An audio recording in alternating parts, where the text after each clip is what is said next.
Hey, petit disclaimer, la vidéo que vous vous apprêtez à regarder risque d'avoir une qualité visuelle bien en dessous de ce que je fais d'habitude. C'est dû à quelques petites galères de montage. En tout cas, j'espère que vous l'apprécierez quand même et je tenterai de faire mieux pour la prochaine fois. Et là, il me dit, oh la Jack. Comme ça, avec ce ton-là, il me dit, oui, oui. On était naïfs, on était grave naïfs. On pensait vraiment que ça y est, c'était la fin, la délivrance. Eh ben, pas du tout. Il était agacé parce que ma fille pleurait. C'est un bébé en fait. Voilà, les bébés ça pleure. Je comprends pas en fait. Honnêtement, là, pendant que je suis en train de vous parler, je ne comprends pas.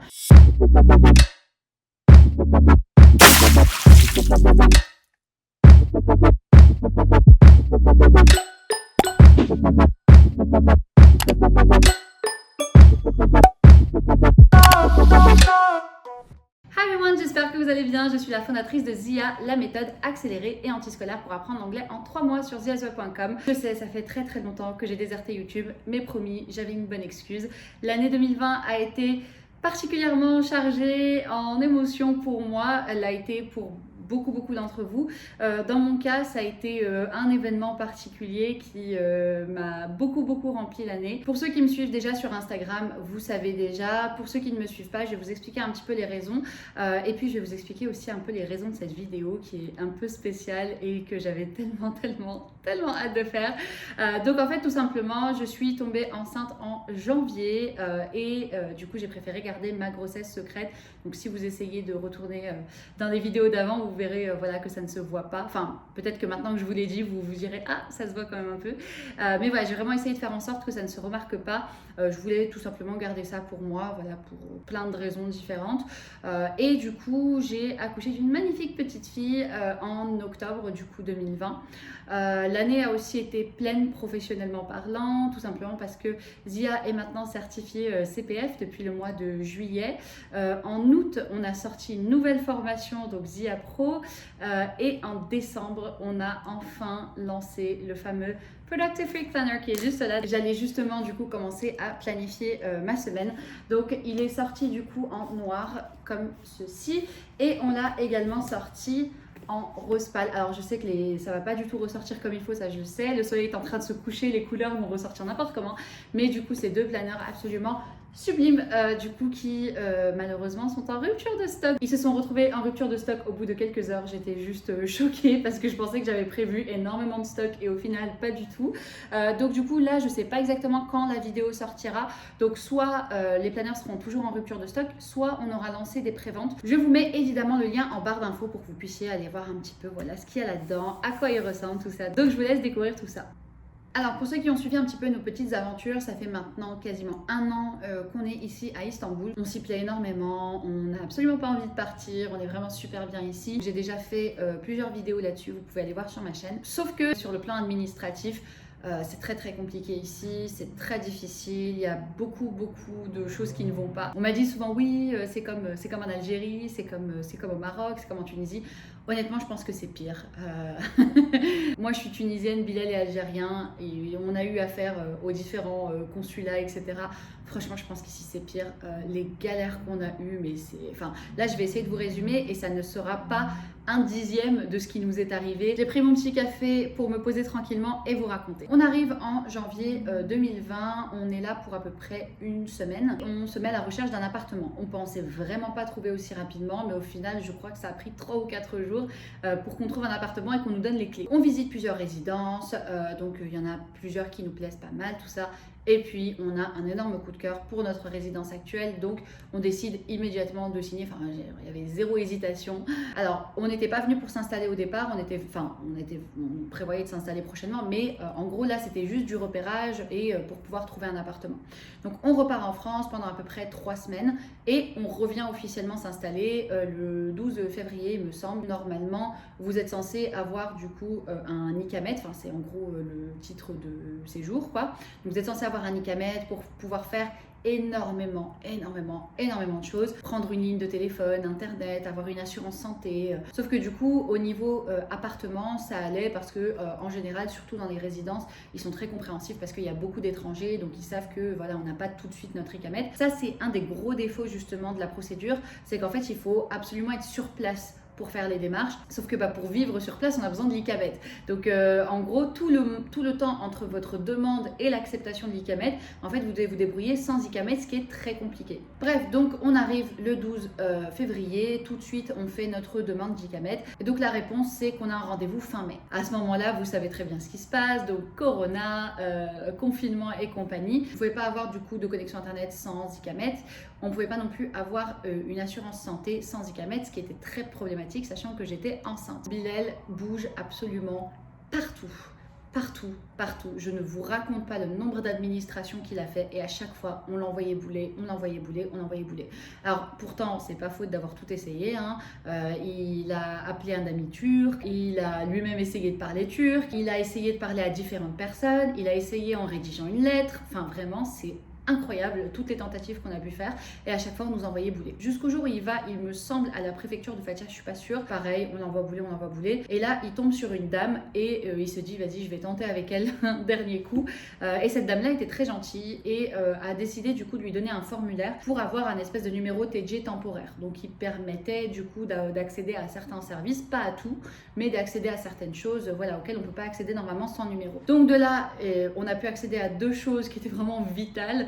C'était du coup l'assurance santé parce que voilà, étant enceinte j'en avais vraiment besoin, et deuxièmement la connexion internet parce que voilà, en plein confinement jusque là on se dépannait en allant dans les cafés, des trucs comme ça, bon déjà ça c'était une grosse galère. J'ai une entreprise, Bilal a une entreprise, ma soeur qui habite aussi dans la même résidence travaille aussi avec nous. Pas avoir de connexion internet c'est juste impossible. Donc on finit par accéder à ça. On patiente, arrive le mois de mai, on va du coup à la préfecture, on se lève très tôt, on est sur place du coup en avance, etc. pour l'ouverture. Et à l'ouverture, on nous trimballe absolument partout. Donc on va à droite, à gauche, personne ne sait où aller, machin.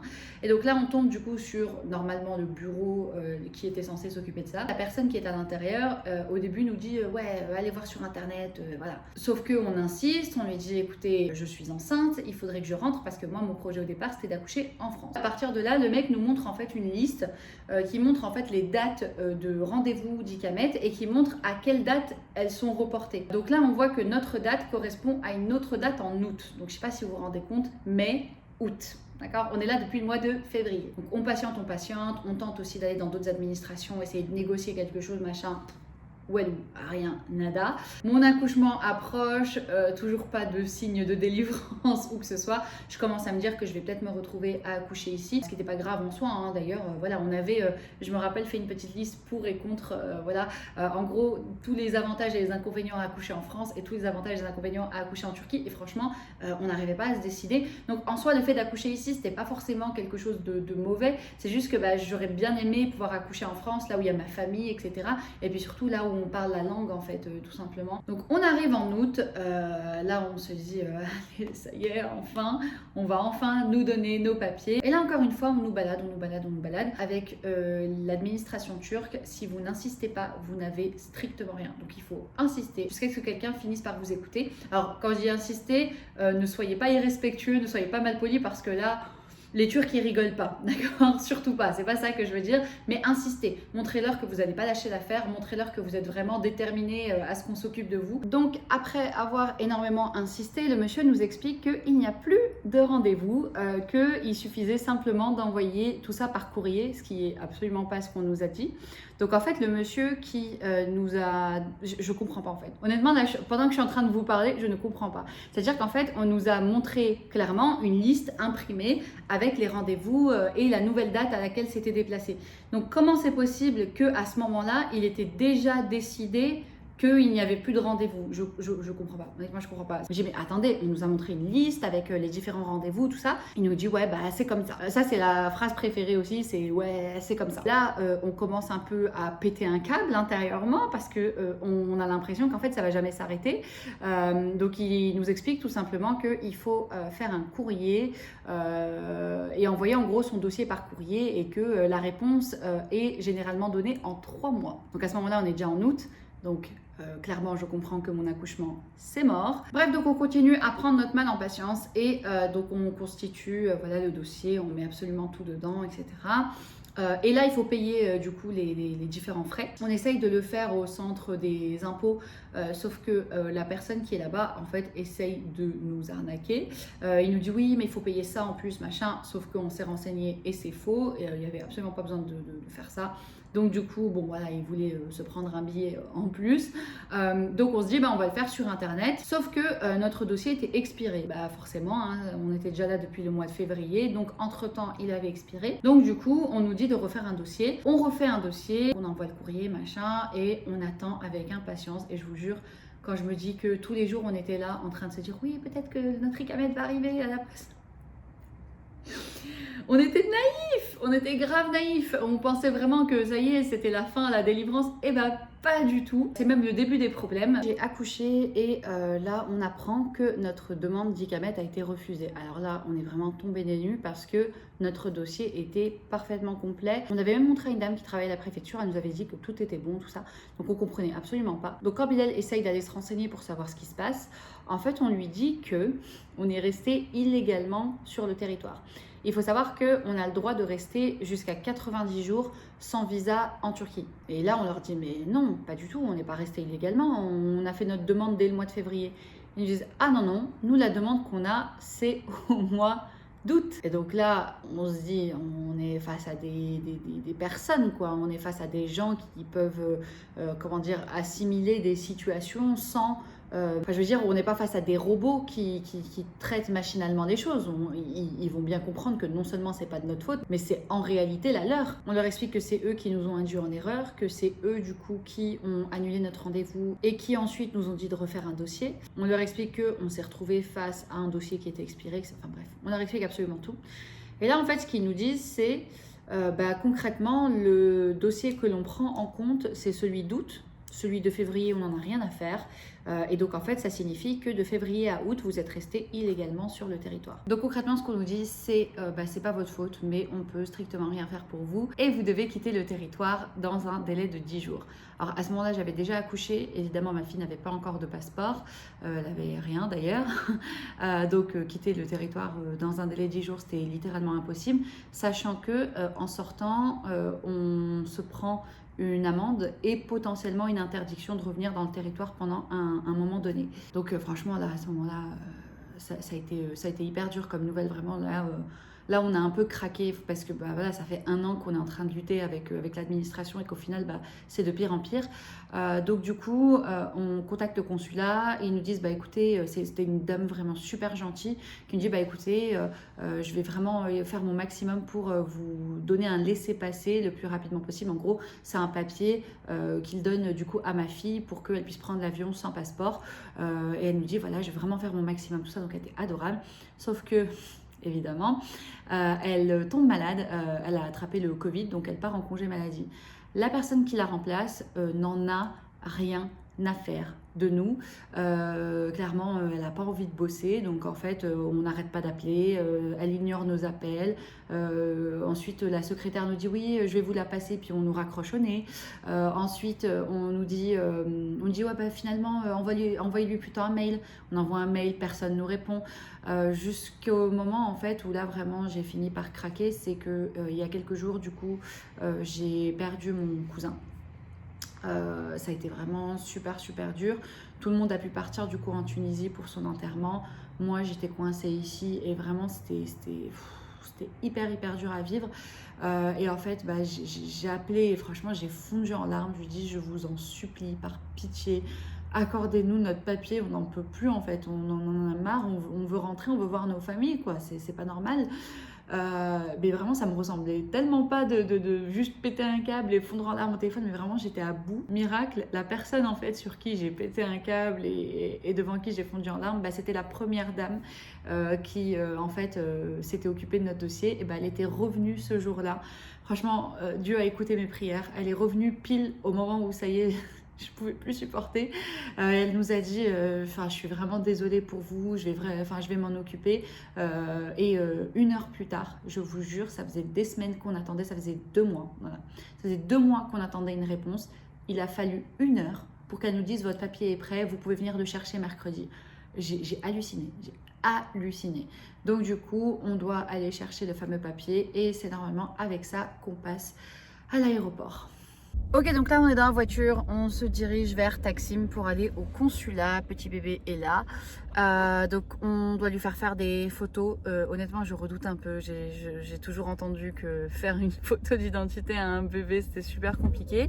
On est un peu en retard pour pas changer, du coup voilà. Donc je vous avoue que je suis pas sereine parce que malgré le fait que la dame au téléphone m'a dit que c'était bon, disons qu'on a eu, oula, désolé ça bouge beaucoup, on a eu beaucoup de mauvaises surprises dans ce pays au niveau administratif. Bon, tout le reste a toujours été parfait, on est très content d'être là, mais sur le plan administratif on a toujours eu beaucoup de mauvaises surprises.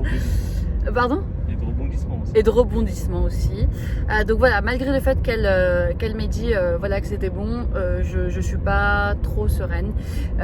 J'ai commencé à faire nos valises hier soir et puis je me suis dit franchement, si tu rentres et que finalement c'est pas bon, tu vas être tellement dégoûtée de trouver les valises en rentrant. Donc du coup je me suis arrêtée là, j'ai à peine commencé, je me suis arrêtée. On va aussi en profiter pour passer chez la pédiatre, tout ça. Bichette, ça va?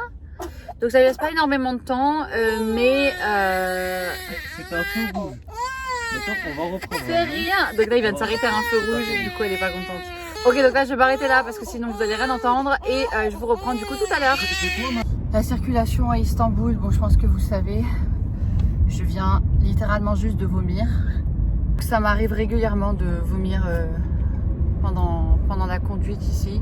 Bon, généralement c'était plus souvent quand c'était un taxi parce qu'ils conduisent comme des malades, mais des fois quand il y a beaucoup de circulation et vous voyez, genre on fait que démarrer, s'arrêter, démarrer, s'arrêter, démarrer, s'arrêter, ça monte. Donc voilà, en plus j'ai fait un peu peur à ma fille, elle me regarde avec des gros yeux, genre qu'est-ce qui se passe? On n'est toujours pas arrivé au consulat. Ça fait combien de temps qu'on roule? 1h30? Voilà. Ça fait 1h30 qu'on roule déjà parce que ouais, franchement les embouteillages à Istanbul c'est pas des blagues. Ouais, c'est ça, on est en fin de matinée, j'imagine même pas en début de matinée quand c'est l'heure d'aller bosser, qu'est-ce que ça doit être?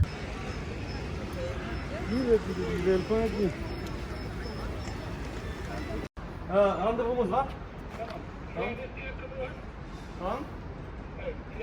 Tamam. Teşekkür ederim. C'est là-bas?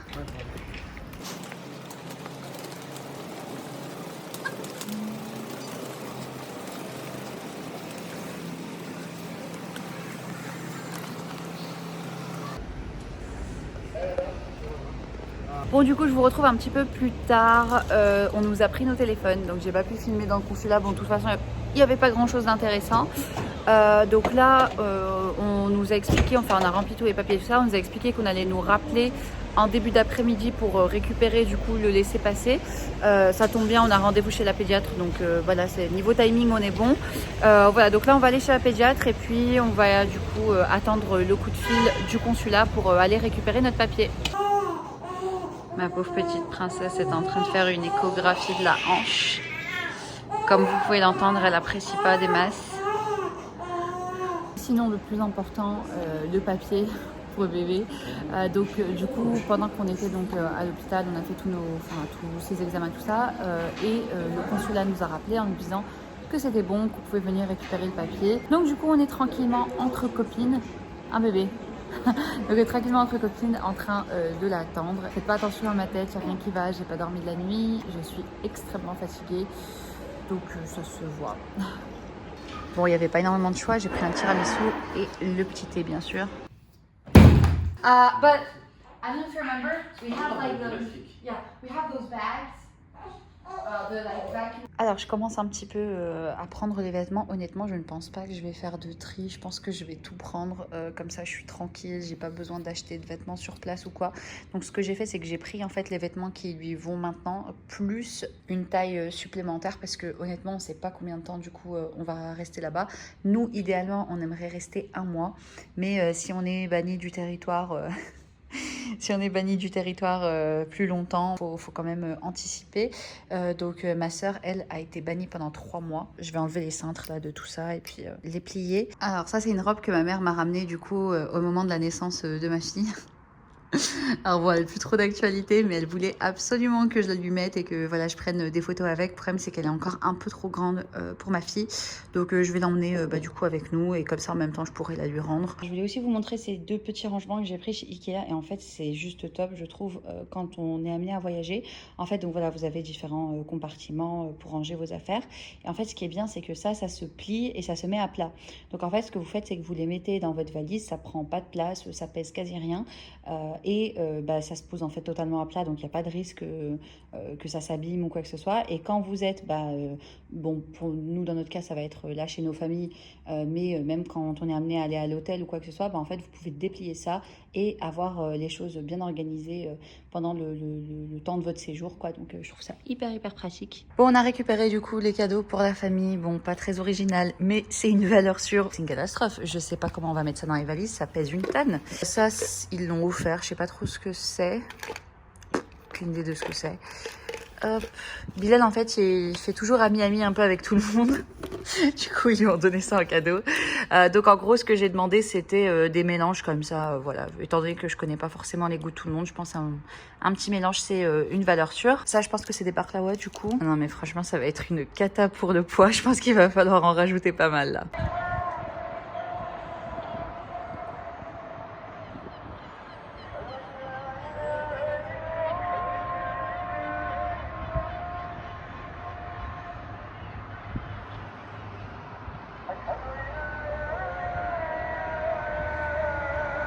Et évidemment, avant de partir, mes magnifiques planeurs. Je mets ça dans le bagage à main, même si techniquement, je crois qu'on va m'obliger à le mettre en soute. Mais bon, voilà, j'essaye de les protéger au maximum parce que franchement, c'est juste magnifique. J'ai trop peur de les abîmer.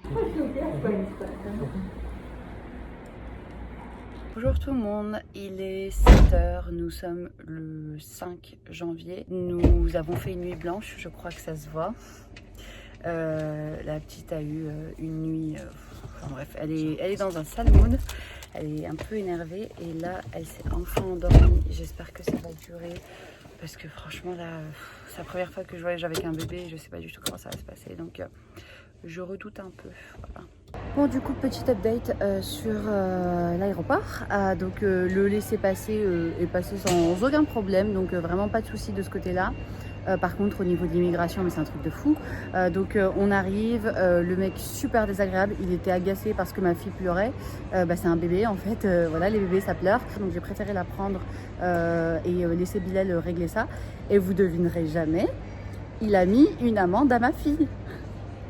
Donc nous, on s'attendait à prendre une amende. Mais alors, c'est incroyable. Ma fille a 2 mois, il lui a mis une amende. Donc le mec s'est dit, je vais leur mettre le maximum que je peux, quoi. C'est un truc de fou.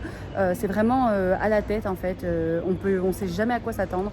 Des fois, vous n'aurez pas d'amende. Des fois, vous serez banni du territoire.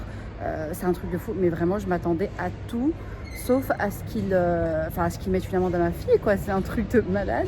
Là, du coup, je me suis isolée dans un coin pour pouvoir, allaiter ma fille. D'ailleurs, cette couverture d'allaitement est trop géniale. Je l'ai prise sur Amazon. Je vous mettrai du coup le lien en barre d'infos. Donc, du coup, voilà, c'est un soulagement. On crie pas victoire trop vite. Faut encore qu'on arrive à bonne destination. Là, il nous reste pas beaucoup de temps. Donc, voilà, il va falloir se dépêcher.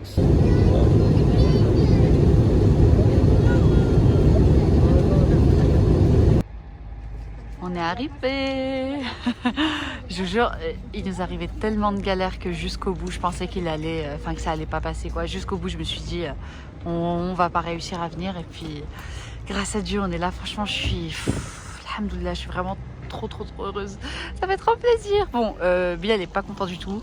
La Turquie lui manque déjà, mais moi personnellement, je suis trop contente. Je vais pouvoir profiter de ma famille. Je vais pouvoir bien manger aussi. Franchement, il y a plein de trucs qui me manquent. donc non, franchement, je suis trop contente. Et puis, on essaye de relativiser malgré tout, parce que voilà, clairement, on n'était pas venu là pour rester 3 mois, mais bon, on fait avec. Hi everyone, du coup on vous retrouve après du coup l'aéroport. Bon, c'est bien longtemps après, on va faire comme si c'était tout de suite après. Tout s'est enchaîné super vite, du coup on n'a pas du tout eu le temps de se poser, on a même failli louper notre vol. Donc voilà, là on va vous raconter un petit peu ce qui s'est passé parce que ça a été un peu rocambolesque. Un peu. On avait pour instruction en fait de la préfecture de nous rendre au bureau de l'immigration qui se trouve dans l'aéroport, d'expliquer la situation. Donc arrivé sur place, on se présente, on leur explique qu'on est sur le territoire depuis un certain temps, qu'on a eu des problèmes avec l'administration et que de ce fait, on n'a toujours pas de titre de séjour. On explique qu'on a eu un enfant sur place, que... bon, bref, on explique tous les détails du dossier, toutes les subtilités. Et donc là, en fait, le fonctionnaire qui s'occupe de gérer les différentes situations prend toutes les pièces, commence à chercher comment appliquer, quelles règles appliquer dans ce genre de cas. Tu te souviens que dès le départ, il était agacé, tout Ouais, simplement il était parce que du coup, notre fille était en train de pleurer, ce qui est un peu normal pour un bébé. Mais du coup, elle était en train de pleurer et il était super agacé. Et du coup, il nous disait genre, bougez là avec votre bébé. Ouais, du coup, poussez-moi ce bébé-là. Emmenez-moi donc, ce bébé. clairement, sur le coup, ça m'a grave énervé, mais je me suis dit, vas-y, tu sais quoi, prends le bébé, va plus loin et puis laisse Bilal gérer la Et situation. en fait, il parce que s'est là- avéré que tout le temps en fait, où on discutait, il essayait de me pousser à la fois, il essayait de m'agacer, ça se voyait Ouais. en fait dans son regard et dans son vocabulaire, dans sa manière de parler. Premièrement, quand je lui ai expliqué que je parlais très mal turc, que je serais plus à l'aise avec l'anglais, il m'a clairement dit non, tu te débrouilles, c'est pas mon problème. Deuxièmement, j'avais rédigé en fait une lettre qui expliquait absolument toute la situation, pourquoi turc. on était là. J'avais pris du temps pour la rédiger en turc, je l'avais fait corriger et relire par un ami turc, donc tout était bien détaillé. Cette même lettre, en fait, quand j'avais présenté à la préfecture, ça m'avait valu justement qu'on prenne le temps de m'expliquer un peu la situation, d'essayer de m'aider. Et là, en fait, quand je le ramène, il prend ça, il lit les 2 premières lignes, il jette la lettre sur un coin de la table. Je me suis dit, bon, c'est mal parti. Et donc là, en fait, il nous explique que forcément, on est illégaux sur le territoire, on est Oui, on l'a clandestins en passé, fait. voilà. Et Ça, on savait déjà. bon, ça, on savait. Je lui dis, oui, je sais, voilà la situation, voilà tout ce qui a conduit là. Rien à faire. Il nous a dit, bon, bah écoutez, il y a une amende, est-ce que vous la payez? Nous, on s'y attendait, donc je dis oui, évidemment. Et là, en fait, il commence à me dire, bon, bah, l'amende, ce sera tant. Pour votre fille, il y aura une amende aussi, sachant qu'elle était née sur le territoire, C'est premièrement, ça. et avait elle était moins sur de le 3 territoire depuis moins de 3 mois. Donc, techniquement, elle avait le droit d'être sur le territoire. Donc, il trouve, en fait, il cherche comment mettre une amende à un bébé. Il ne trouve pas, il prend son téléphone, il appelle un collègue à lui. Le collègue lui dit, bah écoute, a priori, il n'y a pas moyen. Et je le vois frustré, il pose son téléphone, qui réfléchit un moment, qui prend notre téléphone, qui compose un numéro, qui fait allô, il y a un bébé là, je sais pas comment lui mettre une amende, comment je peux faire? En fait, il a cherché et il a mis une sorte d'amende forfaitaire à 35 $. Ouais. On en rigole, mais c'est parce qu'il s'est passé c'était- un certain temps là depuis l'aéroport. Mais clairement, sur le coup, c'est très exaspérant. on a halluciné. Et- Alors, l'amende en elle-même, elle n'est pas super élevée. Tout simplement, en fait, le truc, c'est que c'est pas le montant de Pour le l'amende qui bébé. est. Oui, voilà, pour le bébé, pardon. On s'en est sorti pour au total environ 500 €. Sachant que ma sœur était sortie du territoire une première fois et que elle avait rien eu. En fait, normalement, la première fois, dans la majorité des cas, il vous donne un avertissement. Nous, clairement, il n'avait pas très envie de faire ça. Donc, du coup, il nous donne une amende d'environ 500 €. Et là, en fait, je lui demande s'il va y avoir une interdiction d'entrer sur le territoire. Et là, il me dit oh la Jack. Comme ça, avec ce ton-là, il me dit oui, il va y en avoir une. Je dis oh là, qu'est-ce qui lui arrive? Et bon, sur le coup, on s'est dit bon, a priori, c'est une première offense, c'est une première. Oui, c'est voilà, une première. première situation Oui, semblable. bon, bref, voilà. Voilà, premier dépassement de droit de séjour. Et je m'étais renseigné. A priori, les gens prennent un mois d'interdiction sur le territoire dans ce genre de cas. Voilà. Donc je lui dis ok, je lui demande combien. Il me dit ok, 2 minutes. Je commence à chercher, patiente, enfin, je patiente. Et là, il lève la tête, il fait je veux dire 3 mois. Et moi, En je le fait, il regarde, essayait de l'énerver, mais Ouais. vraiment, genre. et là, je le regarde, j'étais un peu sous le choc, j'étais un peu étonné. Ouais. Je ne m'attendais pas du tout à cette réponse. Et je le regarde, je fais Uchai. Ce qui veut dire 3 mois. Hein. Voilà, je fais Uchai. Il me dit Uchai. Moi, j'étais incrédule, je me dis non, c'est pas possible. Il va comprendre que je trouve ça anormal et il va commencer à chercher, me dire ah ok, non, dans ce cas-là, c'est bon, on prend un mois et c'est tout. Je fais Uchai, il fait Uchai. Et là, il tourne la tête et il demande en fait aux personnes qui étaient dans la file à côté de venir et il me dit bon. En fait, Ouais, ça veut dire dégage. Ouais, ça veut dire dégage en fait, sans même me dire ah, bah écoute, on a terminé, tu as payé ton amende, tu as pris ton interdiction, tu t'en vas. Non, juste venez, toi. L'amende pour notre fille, normalement, il n'avait pas le droit de la mettre. Le problème, c'est que notre vol arrivait très bientôt. On sait d'expérience que ça sert à rien d'argumenter avec eux. On sait très bien que voilà, on va pas avoir gain de cause, qu'on va nous renvoyer vers une autre administration, qu'elle va nous renvoyer vers une autre. Et autre chose, ta soeur a eu un document qui lui indiquait le temps qu'elle Ah avait. oui, bien sûr. Ma sœur a eu tous les documents en bonne et due forme. Nous, on n'a strictement rien eu. On a un reçu en fait du paiement d'amende, mais on ne sait absolument pas. On n'a aucun papier qui en fait nous indique qu'on a interdit le territoire pour 3 C'est mois. ça. on a cette grosse anxiété de se dire qu'il nous a peut-être menti. Anxiété, non. Mais... Non, moi c'est vraiment une anxiété. C'est vrai Non, vraiment j'ai peur. J'ai peur qu'on retourne, en fait, qu'on prenne nos billets pour rentrer à l'issue des 3 mois et qu'arrive à l'aéroport, on nous dise ah bah non, c'est pas 3 mois, c'est 5 ans. Sachant qu'on a construit toute notre vie là-bas, en fait. On a construit notre vie, on a notre appartement, voilà, on travaille aussi, enfin on travaille pas sur place, mais je veux dire, on a des partenaires commerciaux là-bas. Ça a pas mal compliqué les choses. On adore vivre là-bas tout simplement et on n'a aucune envie de vivre nulle part ailleurs. Là actuellement on est à Dubaï, c'est sympa, c'est cool, mais on n'a pas du tout envie de vivre ici. Ça nous a fait encore plus apprécier Istanbul parce que voilà, c'est vraiment l'endroit qui nous correspond le plus. Et du coup c'est vrai que j'ai vraiment cette peur, cette anxiété que au moment de vouloir rentrer, ça ne passe pas tout simplement. Qu'on nous dise non, soit c'est plus long, soit par exemple je sais pas, ils nous ont mis 6 mois, 1 an, un truc comme ça, soit carrément 5 ans et ça va... Après, ça me mettrait j'ai rencontré 2 personnes du coup au consulat. Une première qui m'a expliqué que l'interdiction était bien de 3 mois et qui m'a conseillé du coup sur la pertinence ou non de faire une demande de visa. Et une autre personne qui m'a dit normalement c'est 5 ans. Et je lui ai demandé en fait pourquoi, si elle avait accès à quoi que ce soit. Elle m'a dit non, j'ai pas accès. Je vois juste que vous êtes interdit de territoire, je vois pas la durée. Mais normalement c'est 5 ans. Donc ensuite quand on est passé, ça s'est très bien passé pour la suite, c'est-à-dire que voilà, le laisser passer, tout ça, on n'a pas trop eu de soucis. Juste Après, voilà, ça a interpellé un peu. Ça a bloqué un peu. Non, c'est pas que ça a bloqué, mais c'est vrai qu'ils n'avaient pas forcément l'habitude de le voir. Du coup, ils ont dû passer des petits coups de fil. C'est pour ça que je vous conseille, si jamais vous avez un laissez-passer, franchement, venez bien en avance à l'aéroport. Parce que, a priori, ça pose pas de problème, mais ça prend plus de temps parce que généralement, les personnes qui travaillent à l'aéroport n'ont pas l'habitude d'en voir. Donc, du coup, souvent, ils passent des petits coups de fil pour s'assurer que ce soit bon. Donc, ouais, voici notre vie, notre vie de clando. C'est la vie qu'on a choisi de mener. Les quelques fois où je suis parti à la préfecture, je suis tombé sur des gens qui m'ont dit mais attends, ça fait autant de temps que t'es là, t'as pas de papier, t'as rien du tout. Ouais. Et les gens sont choqués de savoir que ça fait 1 an qu'on a, ils on a passé 1 an. Ils se demandaient comment on avait fait, comment on s'était débrouillé. Il faut savoir que depuis la crise du coronavirus, en Turquie, ils ont mis en place une application avec une sorte de QR code. Ouais. Et dans certains endroits, on vous demande en fait d'avoir le QR code pour pouvoir rentrer. J'ai essayé de télécharger l'application et d'avoir un QR code, sauf que j'ai absolument rien pour le faire. J'ai mis mon numéro de passeport, sauf que vu que j'avais plus le droit d'être sur le territoire, ça passait pas. J'avais pas de numéro de TJ Kimlik Numarasa.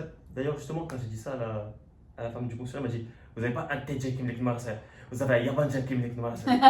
Voilà, elle était très pointilleuse. Yabancı, ça veut dire étranger, sans papier. En fait, TJ Kimlik Numarasa, c'est numéro d'identité de la République turque. Et en fait, c'est une sorte de numéro de sécurité sociale qui est attribué en fait à chaque citoyen turc et qui lui permet de faire absolument tout.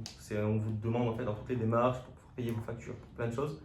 Et quand vous êtes étranger, avec un titre de séjour, vous avez un Yabancı Kimlik Numarası, qui est exactement la même chose, qui sert exactement à la même chose. Mais c'est juste pour te remettre à ta place et voilà, te dire tu es un étranger. Attention, ce numéro ne te donne pas les mêmes prérogatives, pas les mêmes droits. Ouais. Fais bien attention, c'est un Yabancı Kimlik Numarası. Actuellement, on est à Dubaï pour le boulot. On retourne en France pendant à peu près 2-3 semaines, Inch'Allah. Et ensuite, du coup, on espère pouvoir repartir, Inch'Allah, en Turquie. On vous tient au courant, évidemment. On stresse un petit peu. Enfin, moi, en tout cas, je stresse un petit peu. Toi, tu as l'air. Pas du tout. Voilà, lui ça va. Advienne que pourra. Oui, advienne que pourra, mais c'est vrai que voilà. Dans tous les cas, il y a toujours. Ça me rendrait un peu triste de ne pas pouvoir. Il y a toujours le visa qui peut. Et voilà, c'est tout pour cette vidéo. J'espère que voir nos petites galères vous aura au moins diverti, ça aura au moins servi à quelque chose.